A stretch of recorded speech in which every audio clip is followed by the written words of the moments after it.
Mauvaise langue, le shot mindset de mauvaise fille qui remet les pendules à l'heure. Ces phrases qu'on entend dans la rue et qu'on se répète aussi nous-mêmes. Ces croyances limitantes, habillées en sagesse populaire. Dans ces mini-épisodes de moins de 5 minutes, je prends une phrase entendue d'une femme et je la décortique. Sans filtre, sans complaisance. Parce que parfois, il suffit d'un recadrage pour tout voir différemment. Parce que tu peux choisir ta lucidité plutôt que leur conformité. Bienvenue dans Mauvaise langue, un shot de clarté pour te libérer des phrases toutes faites et réveiller ta propre voix. C'est fini les hommes pour moi. Cette phrase, on l'a déjà tout entendue ou prononcée. Elle est universelle et elle pourrait avoir traversé des époques. On pourrait très bien imaginer Elisabeth Bennet dans Orgueil et préjugés de Jane Austen, le dire avec fierté avant de tomber amoureuse de Darcy. Ou plus récemment, Carrie Bradshaw le dire en buvant un Cosmopolitan avec ses amis avant de retomber dans les bras de Mr. Big. Ou de manière plus violente, Béatrix Kiddo dans Kill Bill, le prononcer d'une voix froide avec un sabre à la main. On suppose donc ici qu'on est dans le contexte d'une femme hétérosexuelle qui ne veut plus avoir de relation amoureuse avec un homme. Alors, cet homme qu'elle a connu et qu'elle ne veut plus devient tous les hommes, une catégorie à part, une race étrangère, un monde à lui seul. Généralement, après cette phrase, il y a un « de toute façon, tous les hommes sont des… » Et là, choisissez le terme péjoratif que vous voulez. Elle va aller chercher dans toutes ses expériences passées, dans les expériences de ses amis, de la voisine, de telle héroïne dans tel film, pour valider son expérience, pour conforter son opinion, pour légitimer sa décision. De toute façon, les hommes sont comme ça. C'est fini pour moi. J'abandonne. Cette phrase, elle arrive souvent lorsqu'une femme est blessée. Elle a beau le dire avec fougue, lassitude, avec un rire nerveux, avec calme, ces mots, ils accouchent d'une blessure. Elle peut être soupirée à la table d'un bar, écrite dans un journal intime, affirmée un jour de l'an, criée juste après une dispute. Ces mots, ils accouchent d'une blessure.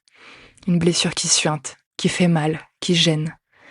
Et qu'est-ce qu'on fait lorsqu'on est blessé ? On protège la blessure. La blessure, elle nous dit « J'ai besoin de me protéger, je ne veux plus souffrir comme ça ». Elle nous dit « J'ai besoin de me protéger, je dois me convaincre que je n'y crois plus, je dois tuer l'espoir pour être sûr de ne plus réessayer ». Alors on dresse l'armure, on sort les crocs et on se prépare au combat. Et si on regarde sous la couche superficielle de la blessure, on voit une marque plus profonde, avec des racines qui s'étendent jusqu'à très loin. On regarde cette marque et on se demande « Quelle est vraiment la blessure ?» Les émotions montent, une voix émerge. Je me sens abandonnée, je me sens rejetée, je me sens trahie, je me sens humiliée, je me sens insuffisante, je ne suis pas digne d'être aimée, je ne suis pas valable. Et plus on écoute cette voix, et plus cette voix devient celle d'une petite fille.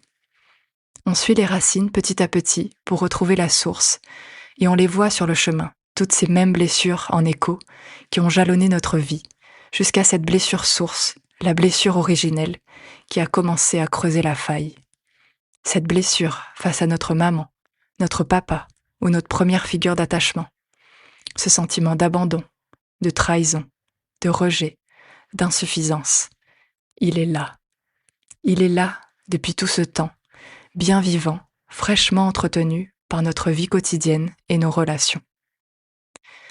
C'est fini les hommes pour moi. Et cette promesse, qu'on se le dise, est rarement tenue. On y retourne. Un espoir qui renaît. Un accès de faiblesse, comme on dit.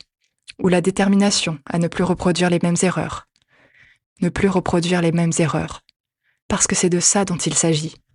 Ce n'est pas fini les hommes pour moi. Ce qu'on veut finir, c'est cet archétype d'homme qu'on choisit inlassablement et qui nous réactive les mêmes blessures. Ce qu'on veut finir, c'est nos propres comportements et nos réactions limitantes pour une relation amoureuse épanouie à deux. Ce qui est fini, en vérité, c'est nos choix qui partent de la blessure originelle. Ce qui est fini, en vérité, c'est notre choix de ne pas soigner cette blessure originelle. Ce qui est fini, c'est de faire les mêmes choses et de vouloir un résultat différent. Et finalement, peut-être qu'on choisira le même archétype d'homme qui va venir raviver notre blessure originelle.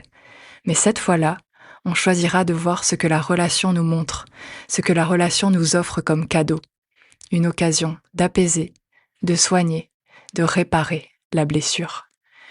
Et peu importe si la relation continue ou s'achève, on aura repris notre pouvoir, on aura repris notre responsabilité.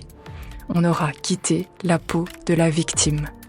On se sera pensé et incarné comme actrice d'une relation dans laquelle on a fait tous nos choix avec conscience et souveraineté. C'est pas fini les hommes pour moi. Ce qui est fini, c'est mon combat contre moi-même.